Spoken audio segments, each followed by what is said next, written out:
Ja, hvala Zvonka, lep pozdrav tudi v mojem imenu in pa imenu vseh kolegov in kolegic Andragoškega centra in seveda kolegi in kolegice, lep pozdrav in pa seveda posebno pozdrav kolegom iz tujine.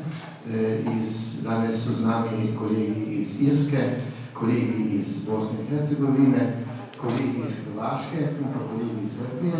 In še posebej tako pozdravljam pa čestitke kolegom iz Hrvaške, ki prav na Hrvaškem poteka prav teh dneh tega vseživljenjskega učenja in jaz sem prepričan, da bodo ti dogodki na Hrvaškem tudi uspešni in da bodo sledili vsem državam, ki so vključene v teh vseživljenjskega učenja. Iskrena zahvala tudi kolegom in kolegicam na Ljubljanski univerzi Ajdovščina in pa še posebej direktorici gospe Evi Momol, ki so skupaj z nami načrtovali, pripravili in pa izvedli ta današnji dogodek in pa dogodek v teh dneh, kot je kolegica Zvonka nam že povedala.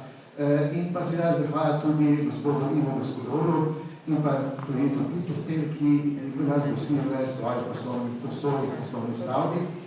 Hkrati pa seveda tudi zahvala županu Tadeju Beločenemu, ki je nekako prevzel tudi nekako voditeljstvo in so pač na tem dogodkom kot občina Ajdovščina. Seveda, zdaj, kot je že Zvonka povedala, začenjamo zdaj naš tretji programski slot našega kolokvija, ki je že 21. po vrsti, nekako tradicionalno, in nekako sopada v 25-letnico delovanja in dela Andragoškega centra Slovenije. In seveda, ta Andragoški kolokvij je del nacionalni strokovni dogodek v sklopu tedna vseživljenjskega učenja, ki je seveda nekak nacionalni projekt promocije in kulture učenja v Sloveniji, zlasti na področju vseživljenjskega učenja in pa izobraževanja odraslih. In v našem tretjem delu bomo nekako predstavili tema seveda neformalno učenje in pa nekako odzivi izobraževanja odraslih na spremembe, tako družbene kot naravne spremembe.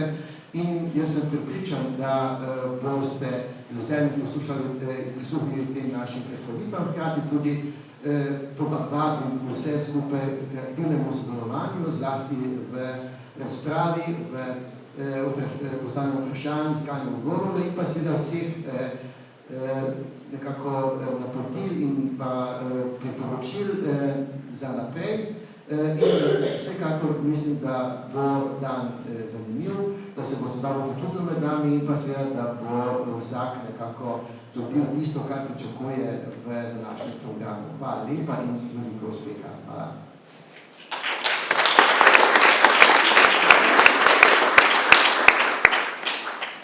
Zdaj pa vabim Evo Marmolja, direktorico Ljudske univerze Ajdovščina in drago sodelavko pri ustvarjanju tega dogodka. Hvala.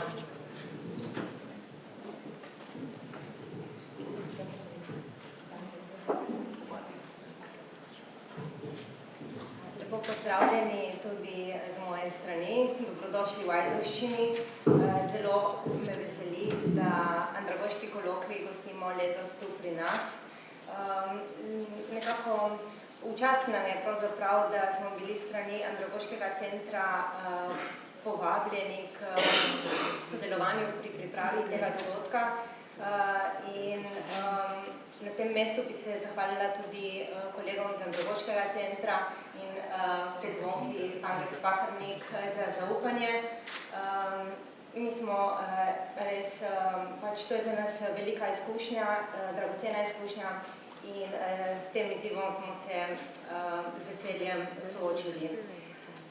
V izhodiščih za premislek in razpravo je dr. Nevenka Bogataj zapisala, da Ajdovščina kot prizorišče Andragoškega kolokvija ni bila izbrana naključno, ampak kot primer prilagajanja gospodarstva in izobraževanja novim izzivom ter kot primer dolgoletnega sistematičnega razvoja neformalnega izobraževanja. Ta njena izjava nam je seveda laskala, hkrati pa nam nehote izzvala vprašanje, ali je temu res tako. in verjamem, da se tudi vi z mano strinjate, da je teh praks, dobrih praks veliko. Marsikdo bi se tudi prepoznal v njeni izjavi, tako kot smo se tudi prepoznali mi. Res je, v Ajdovščini imamo dobre prakse, ki so nek plod nekega načrtnega dela in pa sodelovanja tako izobraževalcev kot gospodarstva, podpornega okolja in pa lokalne skupnosti. Mi res si zelo prizadevamo, da sodelujemo in da skupaj pristopamo k reševanju skupnih izzivov, doseganju skupnih ciljev in to vam bi rada tudi danes na kratko predstavila, kar s konkretnimi primeri, s tistim, kar počnemo. Začela bom kar pri zadnjem dogodku, zadnjem projektu, ki smo se ga na Ljudski univerzi Ajdovščina lotili, in sicer to je Inkastra, dan ajdovske industrije in podjetništva.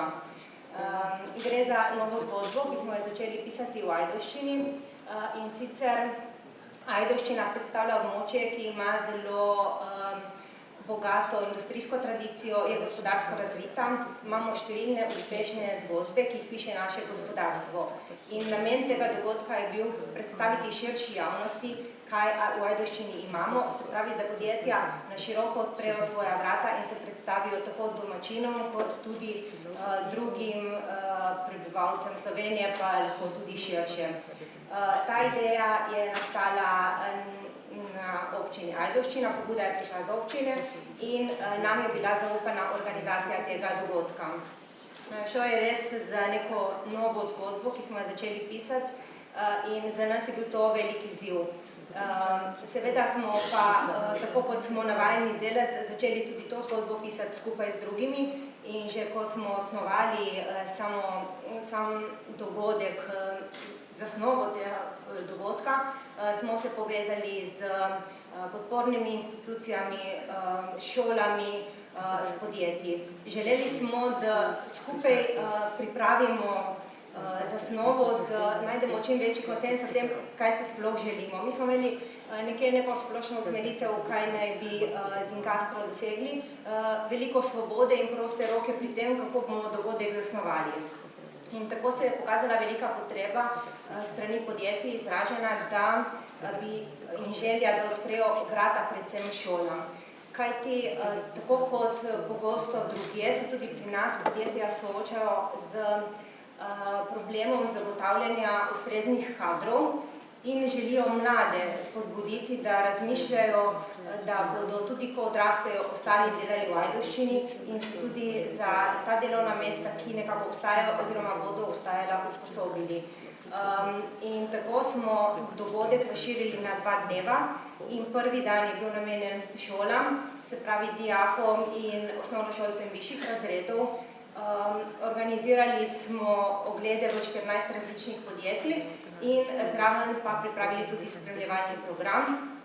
Kar 900 ogledov smo izvedli, ki se jih je vključilo 300 šolajočih.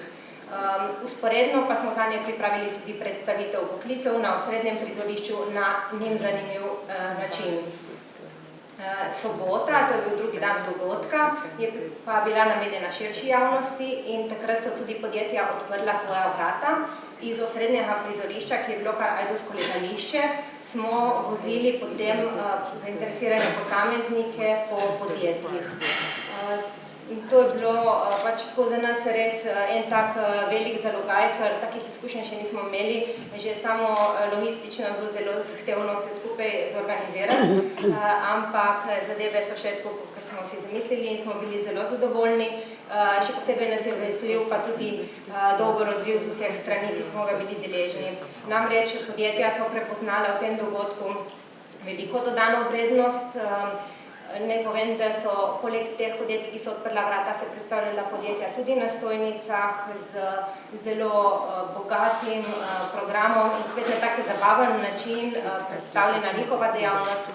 Če recimo tukaj izpostavljam podjetje Mlinotest, ki nam je bilo pač res zelo naklonjeno in so recimo kuhali polento velikanko, ljudje se so stavljali, podjetje Inkom je delilo sladolede, tako eno zabavno, sproščeno vzdušje je potekalo. in usporedno pa tudi letalski dogodek, ker je prav takrat naš domač aeroklub praznoval, obeležil 60. obletnico delovanja. In smo se že skupaj načrtovali termin in pač dogodek.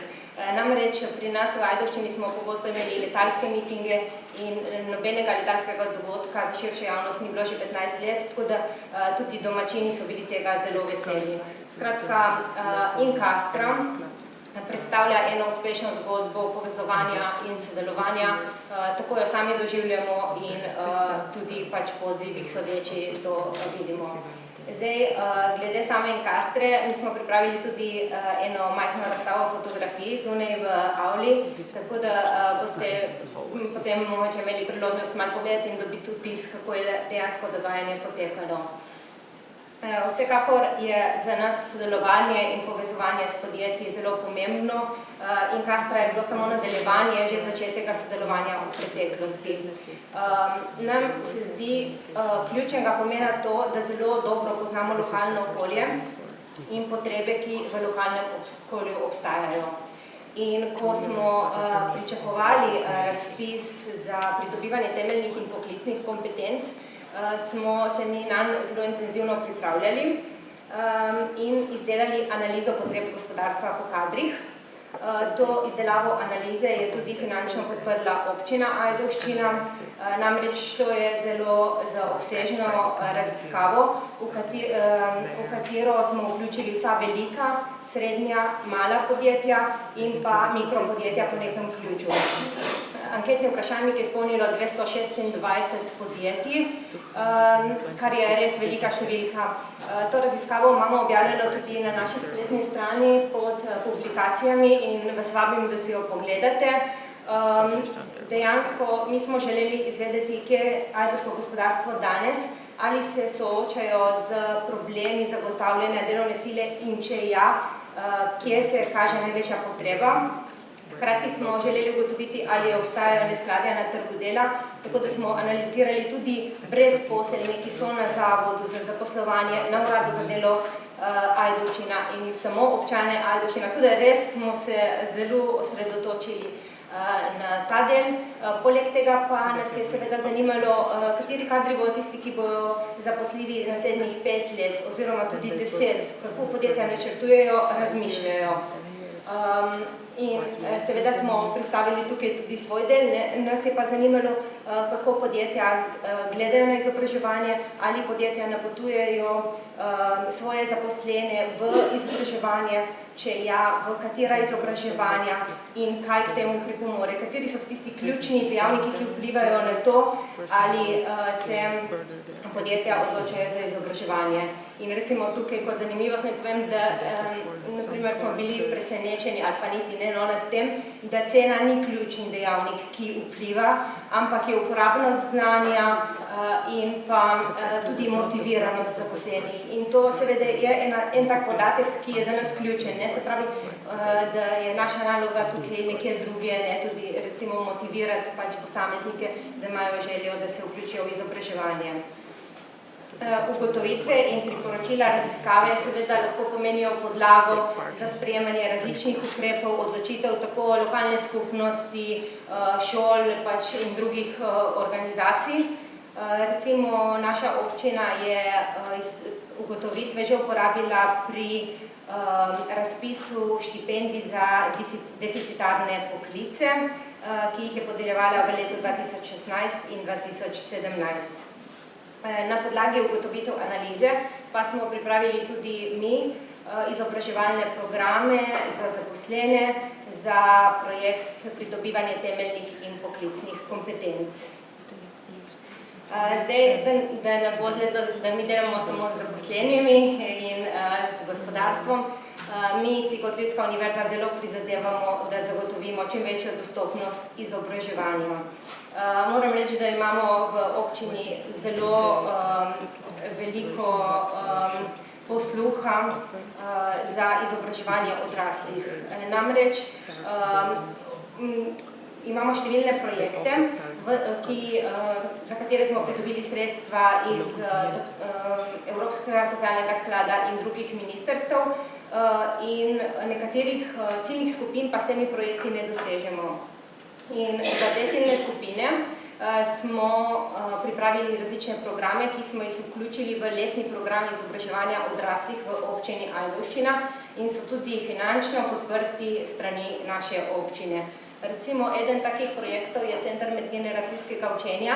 Nekaj malega ste o njem slišali že včeraj in tudi udeleženci tega projekta se povezujejo z našimi udeleženci PUM-a in tako je nastala tudi zgodba Urbani vrt, ki smo vam jo predstavili. Potem še en od takih projektov je karierno svetovanje in delavnice za mlade, ki jih tudi podpira občina Ajdovščina. Včeraj ste že lahko videli, da smo tudi zelo aktivni na področju zelenega izobraževanja. Naša prizadevanja na tem področju smo začeli bolj načrtno razvijati, pa pristopili smo bolj načrtno k temu področju s projektom Green Education Back to Nature v letu 2010 in takrat smo praktično začeli to področje razvijati in ga razvijamo še naprej tudi z urbanim vrtom. Ta darilca, ki ste jih danes prejeli, so pripravili udeleženci programa PUM skupaj z udeleženci študijskih krožkov in Centra medgeneracijskega učenja. Zgodbo smo vam predstavili včeraj in mi smo zelo veseli, da vam lahko nekaj lokalnega tudi ponudimo in ponosni smo na rezultat, ki je nastal. Danes nas čaka še zelo zanimiv program, verjamem, nekoliko krajši in manj naporen kot včeraj, ampak tudi včeraj je bilo super. Danes smo pozvali številne organizacije za izobraževanje odraslih, predstavniki ministrstev in podpornih institucij. Gospod Sotošek je že povedal, da gostimo tudi kolege iz drugih držav. Posebej bi pozdravila naše kolege iz Srbije, ki so danes z nami tukaj. In naj povem, da so kolegi iz Srbije prišli slučajno k nam prav v tem času. Namreč tudi oni so nas prepoznali kot dobro prakso na področju projektnega dela in sami imajo osnovno šolo za odrasle in bi želeli projektni način dela uvesti tudi v svojo organizacijo. Tako da mi gostimo zdaj ta teden tukaj in predstavljamo naše programe, posebno pozornost pa posvečamo programu projektno učenje mlajših odraslih. Jaz se današnjega dne veselim, vidim tudi kot priložnost nadaljnjega povezovanja, sodelovanja in mislim, da je tak način dela pravilen, kajti le skupaj lahko dosežemo skupne cilje. Tako da jaz vam želim en lep dan in da bi se imeli prijetno v Ajdovščini. Hvala.